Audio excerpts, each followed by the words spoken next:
Right guys, welcome to another episode of Rob's Engine Repairs. Right, so today I just want to give you a heads up on the gapping of your plugs. Now, I've seen some plugs come into the workshop, and as you can see, like that one, it is absolutely, you see the gap on that, that's too much. But what I'm going to do, I'm going to deliberately close the gap on this said plug, okay? So we've closed the gap on there. Be careful not to touch the white porcelain on the plug. It will contaminate it, so try not to touch that best you can.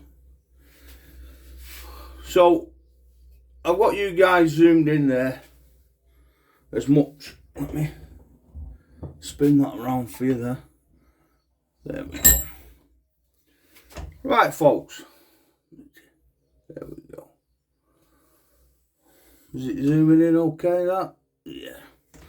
Right, so this is for my McCulloch 4528 hedge trimmer, and I know this is set at 0.6. So what I've seen many people do is we're using these Filo, what we call Filo gauges, okay? Now they're good for points, your plugs, you know, your cams, to get them right at the right depth and the right gauge. Right, so what we're looking for on here is 0.6, and there you've got 0.8, 0.004. Well, that's like really thin. So that's 0.5.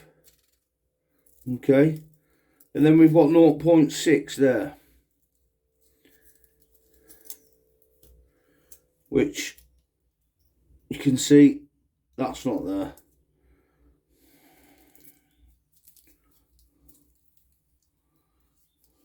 Oh, look.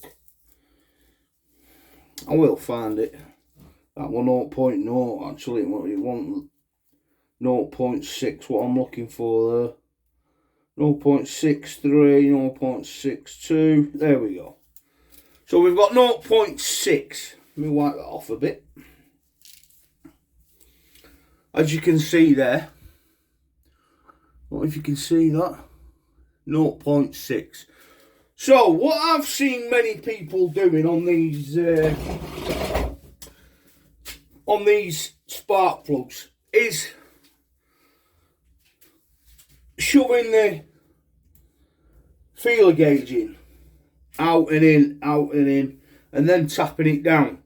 But all you need to do with these is get yourself, I don't know, you can use a nice fine little screwdriver or a nice you know, flathead screwdriver, but all I'm going to use is a little pair of pincers, okay? So obviously we flattened that, didn't we?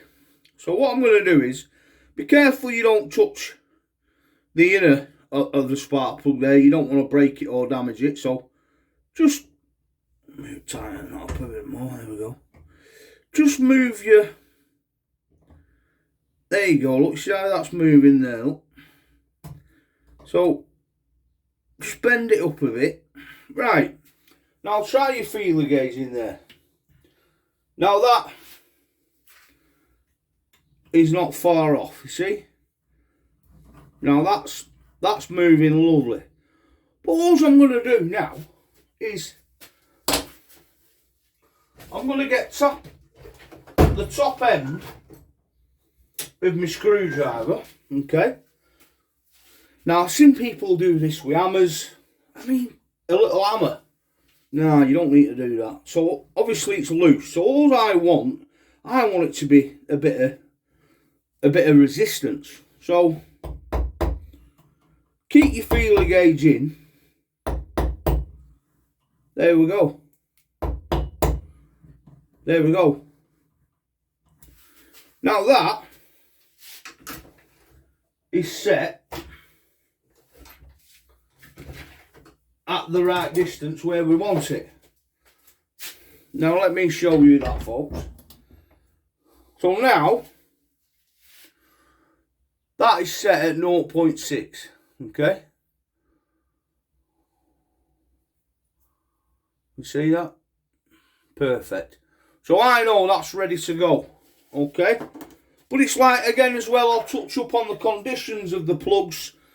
You see, you know when they're running right and when they're not running right. And the gaps on them.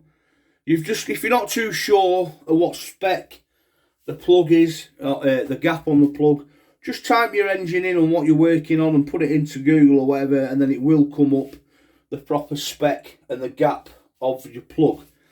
So yeah, so this is set at 0.5. This one, it's out of a strimmer. So what we're going to do is, again, we're going to flatten that. Just don't forget, try not to touch the end there. So we'll pop that in. And again, folks, if the plug's dirty, just while you've got it in the vise, you can give it a nice clean off. Okay. And then again, look on your feeler gauge. Okay. So you look on your feeler gauge. Where are I? There we go. So you look on your feeler gauge. We've got 0.6. What we've just done. So we want 0.5. So that's going up. There we go. 0.48, 0.5. There we go. So you get the 0.5, okay, and then that is super tight to go in. But now the feeler gauge has gone in there, we have moved that to the correct gap, okay. See that now, look, moving a bit more freely. So now all we need to do is, like before, just give it a there. Look at that. That's what we're after, basically. Nice and snug. Okay.